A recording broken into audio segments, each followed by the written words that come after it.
Welcome back to channel civil engineer Abhishek त्यागी।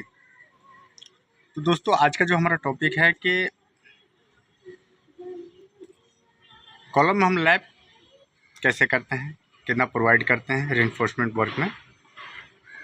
ठीक है, steel को कितना लैप करना चाहिए, लैपिंग करते समय हमें कौन कौन सी विशेष बातों पर ध्यान देना चाहिए, उसके बारे में हम पूरा डिटेल में और प्रैक्टिकली बताएंगे। ठीक है, साइट पर आपको विजिट करा के। ठीक है, तो लैपिंग के बारे में पूरी जानकारी के लिए आप हमारे साथ वीडियो में जुड़े रहिए।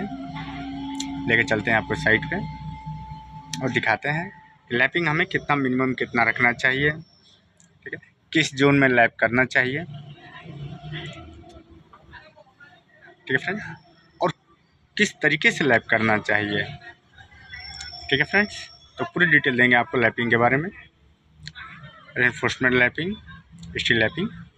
ठीक है, तो चलिए। तो फ्रेंड्स, ये हमारी साइट है और हमारा प्रोजेक्ट जो है गवर्नमेंट बिल्डिंग प्रोजेक्ट है आसाम गुवाहाटी में। ठीक है, तो यहाँ पर हम आपको बताएंगे कि रेनफोर्समेंट जब भी बाइंडिंग करते हैं, मतलब लैप करते हैं, रेनफोर्समेंट लैपिंग के समय हमें क्या क्या ध्यान देना चाहिए। ठीक है, तो फ्रेंड्स ये देख सकते हैं हमारा ये जो है 16 mm का स्टील बार है। कभी भी लैप करते समय एक स्टील, ये देख रहे हैं 16 mm का जो स्टील है, तो इसके ऊपर जो है दूसरा आना चाहिए। ठीक है फ्रेंड्स, ऐसे स्टील को क्या करते हैं कि जो हमारा स्टील लैप करते हैं उसको 45 डिग्री पर बेंड करके, ठीक है, और उसके ऊपर ले जाते हैं। बहुत जगह ऐसा होता है कि स्टील को मतलब 45 डिग्री पर बेंड करके ऐसे एक दूसरे के ऊपर ओवरलैप नहीं करते हैं, वो साइड से ले लेते हैं, तो वो गलत है। ठीक है, उससे क्या होता है कि आपका नीचे वाले स्टील पे लोड कोई नहीं जाता है। ठीक है फ्रेंड्स, हमेशा ध्यान देना चाहिए कि आपका जो है लैप जो है आपका एक दूसरे के ऊपर ओवरलैप आए।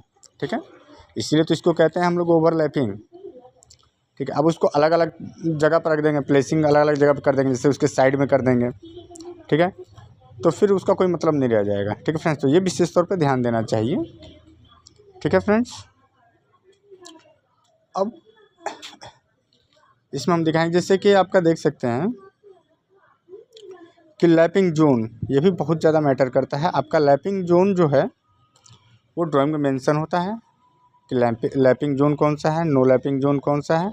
ठीक है, तो उसके अकॉर्डिंग ही हमें काम करना चाहिए। ठीक है फ्रेंड्स, अब हमें लैप कितना लेना चाहिए। लैप जो होता है आपका 50D होता है। ठीक है, ये आपको ड्राइंग में मेंशन भी होता है कि लैप कितना लेना है, तो 50D। तो हमारा देखिए यहाँ पर 16 mm का स्टील बार है, तो 16 mm का स्टील बार, तो 50D, डी का मतलब डाया बार हो गया। ठीक है, और 50, तो 50 इंटू और 16 कर देंगे हम, तो 800 mm आपका जो है लैप होगा।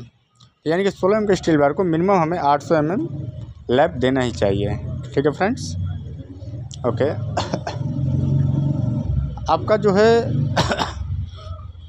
कभी भी लैपिंग अल्टरनेट करना चाहिए। ठीक है, एक जगह पे लैप कभी नहीं करना चाहिए। अल्टरनेट का मतलब देख रहे हैं, एक यहाँ पर हमने लैप किया है, ठीक है, और दूसरा वाला जो है हम लोग टॉप में ऊपर लैप किए हैं, यानी कि एक जगह लैप नहीं आना चाहिए। इस चीज़ का विशेष तौर पे ध्यान देना चाहिए फ्रेंड्स। ठीक है,